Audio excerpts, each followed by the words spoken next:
So we started the pretzel recipe and we will try to do 2 batches, one gluten-free and one with regular all-purpose flour. And you turn it on a low power, or if you have a dough mode, press power, yeah.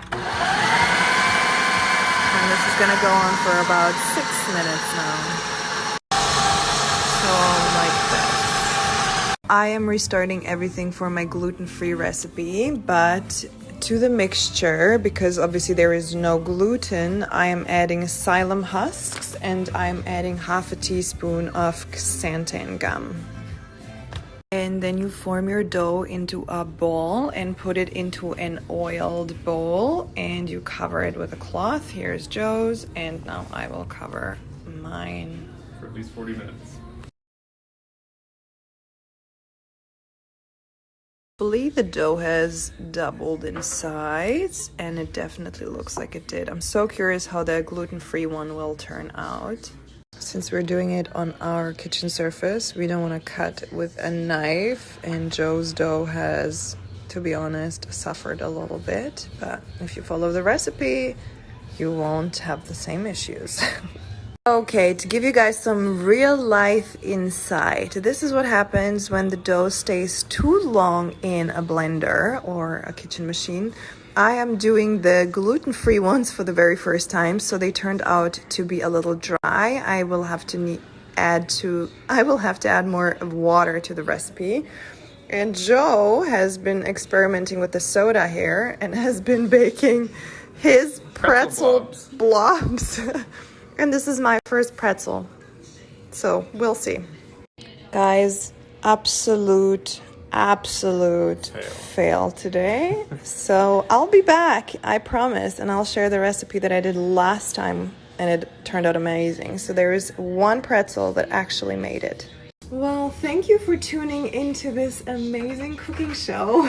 It will definitely take a while until I share the gluten-free recipe with you. I can share the pretzel recipe for the regular flour pretzels with you now. I really know where the mistake was when we were making them, and when you have them in your mixer and the dough is completely solid, it's been detached from the walls of the bowl, and it looks nice and clean in there, that is the time to take the dough out. If you leave the dough in there for too long, it gets so bad. It gets really sticky, the gluten gets overworked, and then you can forget about handling the dough at all.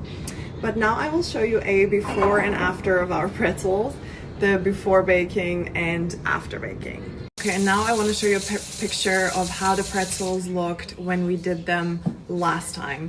It's also really difficult to make something, take pictures of it, document it right all at once, and obviously follow a recipe. So if there's 2 people, even better, just focus on doing one thing and then taking photos after. So don't beat yourself up if your recipes don't work out the first time doing them, because you always need some practice, and it is always really important to follow rules exactly and work cleanly. I always say I'm not a germaphobe at all, but when it comes to cooking or preparing food, I wash every spoon, every bowl before going into a different ingredient. Like, I'm very particular about that, and especially in baking, that is super important. But yeah, I will still write together a beautiful recipe for you, for people who are fine with gluten, because using all-purpose flour, it makes the recipe really easy because the gluten helps the dough to stick together, and yeah, that's it. So I hope if you want to try to recreate it, feel free to do so. And for the gluten-free pretzels, I'm accepting the challenge of mastering that recipe for it to be perfect, and so I can share it with you as well.